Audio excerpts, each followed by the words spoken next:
In the spring of 1979, inside a converted warehouse on the eastern edge of Los Angeles, 412 people gathered for what they believed would be the most significant martial arts demonstration of the decade.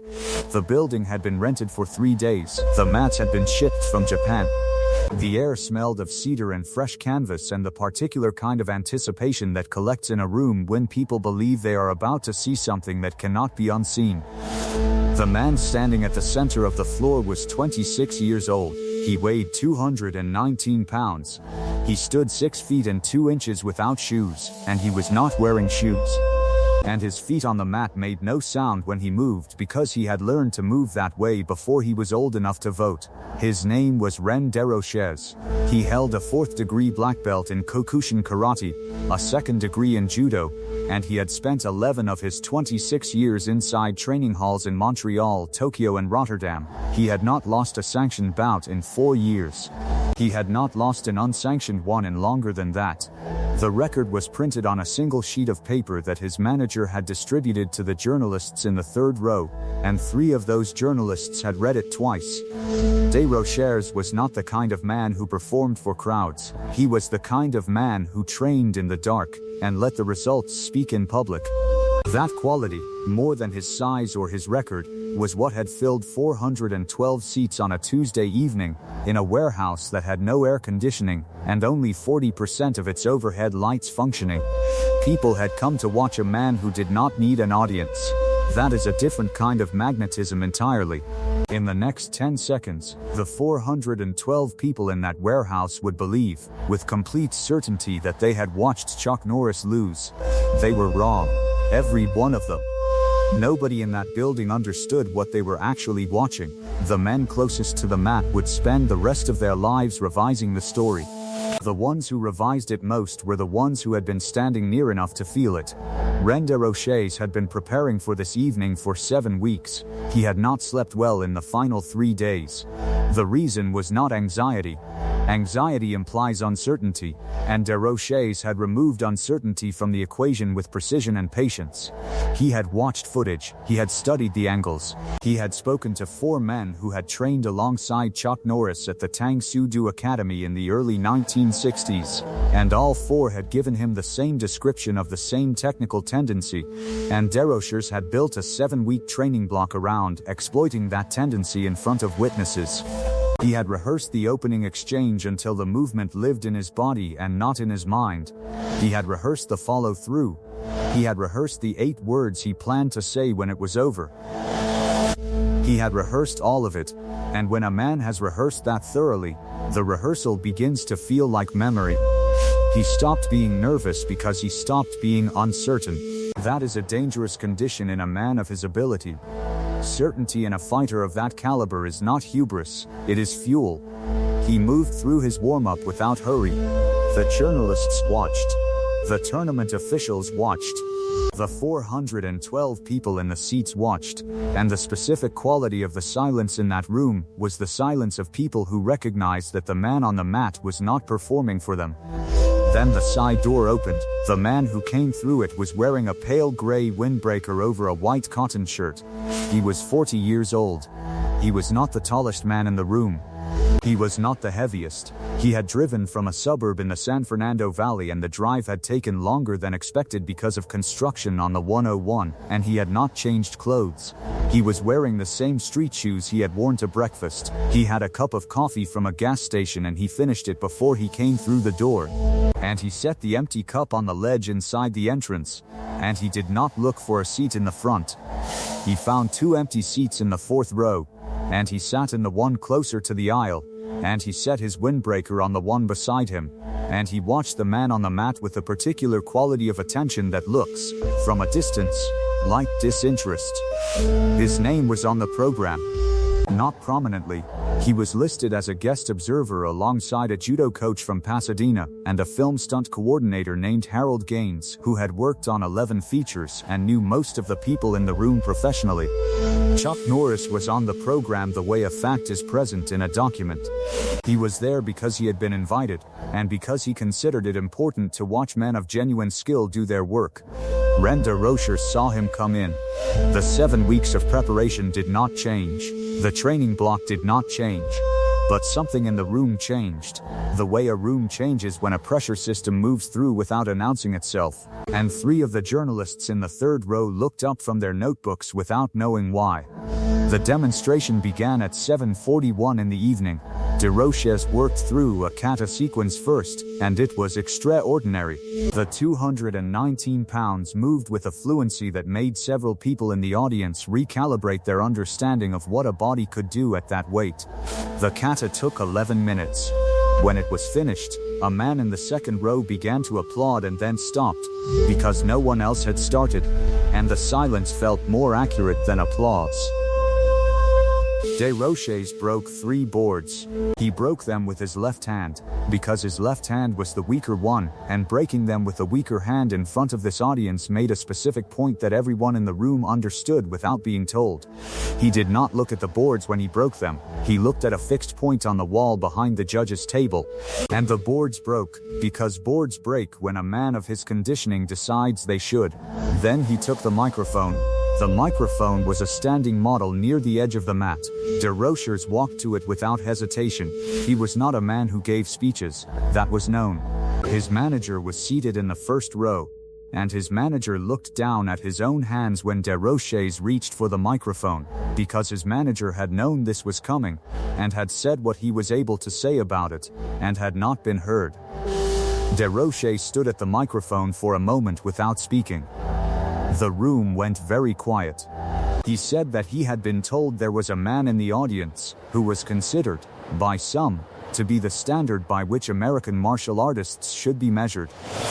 He said he had studied that standard carefully and found it to be less than its reputation. He said the word carefully. He said the word less. He said he believed that reputation in the martial arts world was built by men who were fortunate enough to be standing in the right room at the right moment, and that fortune was not the same as ability, and that the difference between the two had never been properly demonstrated in a room with witnesses. He looked toward the 4th row. He said, "You have been watching me. I have been watching you. I would like to suggest that the people in this room have paid for something more interesting than what they have seen so far." He set the microphone back in its stand. He stepped back 2 paces. He waited. The 412 people in the room made a sound that was not quite silence, and not quite anything else. It was the sound of 412 people processing a sentence they had not expected to hear said in public, in that building, to that man. Chuck Norris did not move immediately. Harold Gaines, the stunt coordinator in the 3rd row, would describe this pause years later in an interview with a martial arts publication. He said the pause lasted approximately 4 seconds. He said it felt considerably longer. He said the specific quality of that pause was not hesitation. It was something that functioned like the opposite of hesitation. A man arriving at a decision that had already been made, locating it inside himself with the patience of someone who knows exactly where it is kept. Chuck Norris stood up. He did not roll his neck. He did not flex his hands. He did not look around the room to take inventory of who was watching. He removed the gray windbreaker and he folded it once along the center seam and he set it on the seat beside him, with the same deliberateness a man uses when he does not intend to rush anything that comes next. He walked toward the mat in street shoes. He did not remove them at the edge.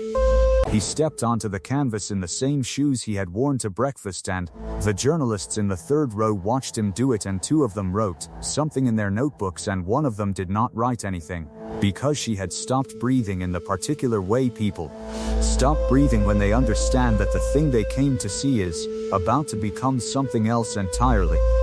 The tournament director, a man named Carl Whitfield who had been organizing martial arts events in Southern California for 16 years, set both of his hands flat on the table in front of him. He did not take them off for the duration of what came next.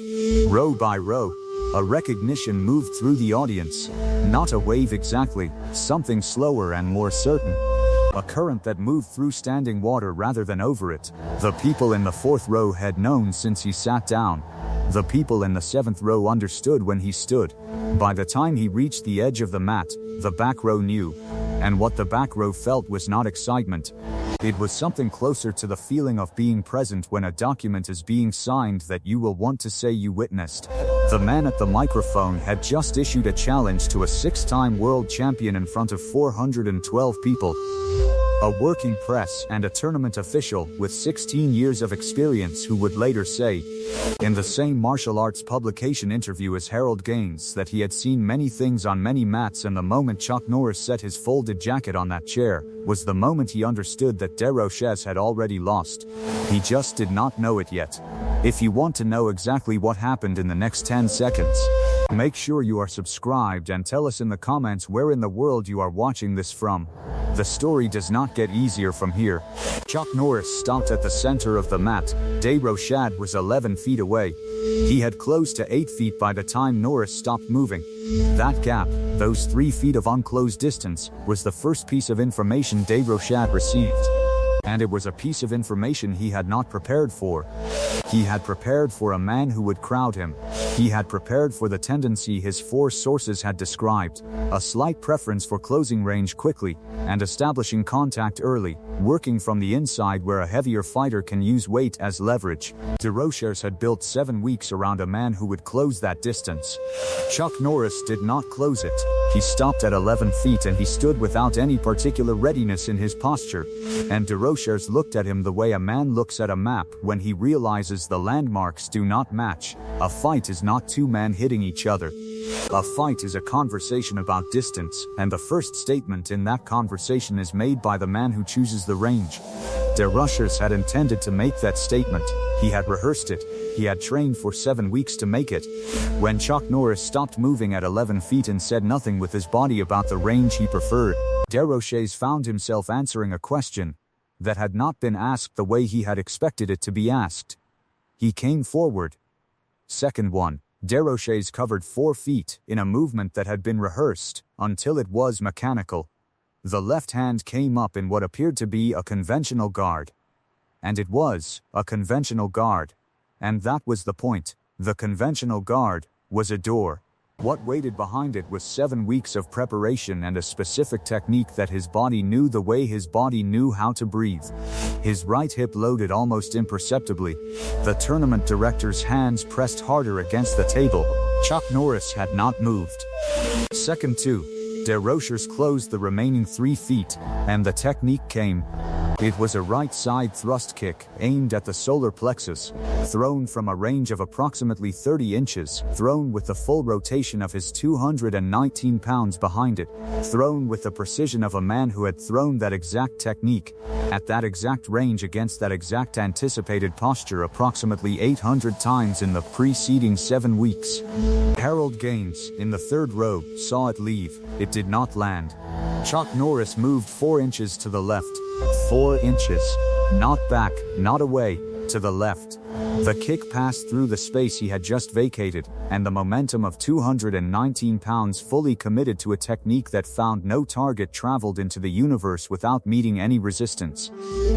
And that is a particular kind of physics. De Roches felt it in his hip before his brain processed what had happened. Second 3, the recovery. De Roches was good enough to have a recovery. He had trained one into his body alongside everything else. The recovery brought him back to a neutral stance in approximately half a second, which is fast, which is genuinely fast. And which meant nothing in the context of what was already in motion. He looked at Chuck Norris. Chuck Norris was in the same place he had been in second 2 4 inches to the left, and he was looking back. The journalist who had stopped breathing would describe the look in an article she filed the following week. She said it was not threatening. She said it was not cold. She said the closest thing she could name was the expression of a man who has just confirmed a fact he already knew, and who finds the confirmation interesting rather than satisfying. Second 4. De Roches made his second attempt. It was a combination, left jab to establish the line, rear cross to follow. It was textbook. It was timed correctly. The jab grazed air and the cross arrived in the place where a man with Norris's reported tendency would have moved, the slight interior rotation that his 4 sources had described, and Chuck Norris was not there. He was outside it. He was outside it by the smallest margin that qualifies as being outside something. And that margin was not luck, and every person in the room with sufficient experience to recognize what they were seeing understood simultaneously that it was not luck. Carl Whitfield, the tournament director, had taken his hands off the table at some point in the preceding 2 seconds. He did not remember doing it. Second 5. Del Rochers planted. The 219 pounds found the mat. The preparation had included a contingency. He was good enough to have a contingency. The contingency was a lateral sweep, low, targeting the lead ankle, the kind of technique that does not require full commitment and therefore does not expose the hips the way a kick does. He dropped his level. He drove toward the outside of Norris's left foot. Chuck Norris stepped over it, not back, over it. The lead foot lifted approximately 10 inches and the sweep passed beneath it, and Chuck Norris set his foot back on the mat in the same place it had been, and his weight distribution did not change in any way that was visible to the naked eye, and Desrochers was now in the crouched position that a sweep leaves a man in, when the sweep finds nothing. Which is a position that has a name in every martial art on earth and none of the names for it are favorable. Seconds 6 and 7. The 2 seconds that would be reconstructed, debated, misremembered, and eventually mythologized in every dojo that had anyone in attendance that evening. Chuck Norris moved for the first time offensively. The movement was a right leg roundhouse kick targeted at a height of approximately 42 inches, aimed at the left side of Desrochers' ribcage, thrown at a speed that the stunt coordinator Harold Gaines would later estimate, in writing, as the fastest single technique he had witnessed in 16 years of working on sets with trained fighters. The estimation was not made casually. Gaines had context for it. It stopped 1 inch from contact, 1 inch. The mat later measured the scuff mark from the pivot foot at a distance of 8.5 feet from where Desrochers had been when he planted. The kick had covered 8.5 feet. It had stopped 1 inch from the left side of a man who was still finding his footing after a failed sweep, who was in the worst possible position to receive a technique thrown at that speed. And it stopped because the man throwing it chose to stop it. That is when the room believed Chuck Norris had fallen. He hadn't. He had pivoted. The completion of a roundhouse kick at that speed, pulled that suddenly, produces a rotation that takes the kicker through approximately 95 degrees of momentum that has nowhere to go, and Chuck Norris went with it, and his left knee came down on the mat, and to 412 people who had not seen what they had just seen, at the speed at which they had just seen it. The knee on the mat looked like a fall. It looked like the conclusion of something. 3 people in the 7th row stood up. The secondary open loop from the first act of the evening arrived, and it arrived looking like its opposite. He had not fallen. He was on one knee by choice, because the alternative to the knee was a different kind of physics. And he had made a decision at 0.7 of a second that the knee was more accurate than the alternative. Harold Gaines knew this immediately. Carl Whitfield understood it in approximately 2 more seconds. The 412 people took longer. Desrochers understood it before anyone. He was standing above Chuck Norris. That was true. He was standing, and the man who had just thrown the fastest technique he had ever felt move through the air beside his ribs was on one knee below him, and Desrochers stood very still for the entirety of second 8, which is long enough to understand several things if you are a man of his experience and training and honesty. He understood that the kick had stopped 1 inch from his ribs. He understood that stopping it was more difficult than landing it. He understood that a man who could do both, who could generate that velocity and exercise that precision at the end of it, was a man whose technical ability operated in a range he had not previously encountered. He had spent 7 weeks preparing for the story he had told himself about the man across from him. The man across from him had spent 7 weeks being something different. Second 9. Chuck Norris rose. He did not push off the mat with his hands. He came up from the knee with the same unhurried quality he had walked with from the 4th row to the center of the mat, and he stood at his full height, and he was facing the same direction he had started. And Desrochers was 2 feet in front of him, and the room had not yet sorted itself out. Second 10. Chuck Norris extended his right hand, not as a finishing gesture, not as a display, He extended it the way a man extends a hand when he means to shake one. He extended it to a man who was 2 feet away from him and who had thrown his best technique 3 times and whose ribs were 1 inch from having experienced the consequence of that. And he extended it at the level of a handshake, and he said something. He said it quietly, he said it at a volume that reached Ren DeRoche's and no further. The journalists could not hear it. Harold Gaines could not hear it. Carl Whitfield, who had moved from behind his table to the edge of the mat, could not hear it. 412 people could not hear it. DeRochers heard it. He stood in front of that extended hand for a moment that lasted longer than its duration, and he stood at the fork in the road that every man who has ever been in his position understands. On one side of the fork is the truth, which is painful and permanent and which, if he chooses it, will cost him the evening, and earn him something that lasts longer. On the other side is the explanation, which is costless in the moment, and which does not hold weight for very long in a room with 412 witnesses. Brent DeRoches took the extended hand. He shook it.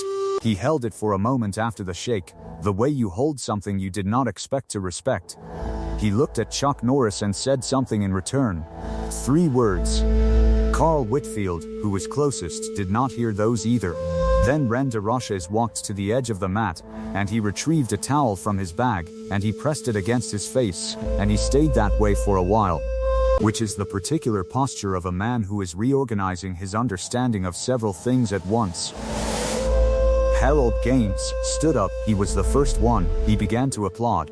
And this time the room followed, and the applause that came up from 412 people in a warehouse on the eastern edge of Los Angeles was not the applause for a winner or a loser. It was the applause that happens when a room has witnessed something it was not certain it understood, and has chosen to honor it anyway. Chuck Norris walked back to the 4th row. He picked up the gray windbreaker from the seat beside his. He folded it over his arm. A man named Thomas Arroyo, a judo coach from Pasadena who held a 3rd degree in 2 disciplines, and who had been seated 6 seats to Norris's left, reached out as he passed and touched his shoulder briefly. The way you touch the shoulder of a man you want to confirm is real. He was real. He walked to the side door and he went through it, and the door closed behind him. And the warehouse on the eastern edge of Los Angeles returned to itself, minus 1 paper cup on the ledge inside the entrance that was no longer there. In the weeks that followed, the story moved through the training halls of Southern California with the speed that genuine stories move when they have witnesses. Thomas Arroyo told it at his dojo in Pasadena. His students told it to their training partners. Harold Gaines mentioned it in a conversation on a film set in Burbank, and the camera operator who heard it told it at a gym in Culver City. The journalist who had stopped breathing filed her article, and the article found its readers. The story gained details it had not originally had. Some of those details were accurate. Some of them were products of the way memory works when it tries to resolve an event it did not fully comprehend at the speed it occurred. The details that varied were the peripheral ones, the dimensions of the space, the exact crowd count, the color of the windbreaker. The details that did not vary across any account, from any witness, in any room where the story was told, were the details that had been closest to the center of the mat. The kick, the inch, the hand. Ren DeRochers returned to Montreal 4 days after the demonstration. He competed in 3 more sanctioned events over the following 18 months and won 2 of them. He retired from competition at the age of 29. He opened a training hall in the Plateau Mont Royal neighborhood and ran it for 22 years. He was known by his students as a man who spoke rarely about his own experience in competition, and at length about what it meant to understand the difference between a man's reputation and his actual capacity, and why the failure to make that distinction accurately was the beginning of every kind of loss. He never spoke publicly about the evening in the warehouse. Not once. In 22 years of teaching, his students learned not to ask about it after the first few years. Not because he became angry when they did, but because his answer was always the same, and it was not the answer they had been hoping for. He would say that the most instructive thing about that evening was not the 10 seconds at the center of the mat. The most instructive thing was the 7 weeks before it, specifically what he had been certain of during those 7 weeks, and why certainty of that kind is the thing a serious student should be most afraid of. Chuck Norris, in a conversation with a martial arts writer in 1984, referred to a demonstration in Los Angeles in 1979 without naming a location or a participant. He said he had attended several demonstrations that year, and found them useful. He said the most useful things he had seen were the moments when a genuinely skilled fighter discovered, in real time, that the map he had drawn of an opponent did not match the territory. He said those moments were useful to observe not because they were humbling to the person experiencing them, but because they contained a lesson about preparation that most people misread. He said most people thought the lesson was about the danger of underestimating an opponent. He said the actual lesson was simpler and less comfortable than that. The actual lesson was about the difference between preparing for what you believe is true and being present with what is actually in front of you. He said the second is harder than the first. He said the second is the only one that matters when the distance closes. Harold Gaines worked on 14 more feature films over the following decade. He was interviewed twice more by martial arts publications, once in 1986 and once in 1991. In both interviews, when the conversation touched on the highest level physical ability he had personally witnessed, he named the same evening and the same moment. He said the thing he remembered most clearly was not the speed. He said the thing he remembered was the inch. The choice to stop it there. He said in 28 years of working on sets with trained people, he had seen speed. He had not often seen the control of speed exercised in service of something that was not violence. Carl Whitfield retired from organizing martial arts events in 1993 after 27 years. At his retirement gathering, attended by approximately 60 people in a hotel function room in Anaheim, he was asked by a former student to name the most significant single moment he had witnessed in his career. He thought about it for a while. He said it was a Tuesday evening in a converted warehouse in Los Angeles. He said he could tell the full story if anyone had the time for it. Several people said they did. He told it from the beginning, from the side door opening, from the gas station coffee cup, from the 412 people, and the specific quality of the silence, when a recognition moves through a room like a current through standing water. He told it through the 10 seconds that the room had misread. He told it to the extended hand. He said that the thing he had come to believe, in the years since, was that the most difficult demonstration of any kind of mastery was not the thing done at full power. Anyone with enough training could do a thing at full power. The most difficult demonstration was the choice about when not to. He said that choice, made in 7/10 of a second, at the end of 8.5 feet of committed movement, in a room full of witnesses, was the demonstration. The rest of the evening had been context. The story a man builds about what he is capable of, and the actual shape of that capability, are two separate structures. The gap between them is not discovered in training, where the conditions are controlled and the outcome is managed. It is discovered in the specific moment when the thing you have prepared for turns out to be standing somewhere you did not place it, 4 inches to the left, and the technique you have rehearsed 800 times passes through air that has already moved on without you. The difference between those two structures is a man's actual education. Everything else is rehearsal.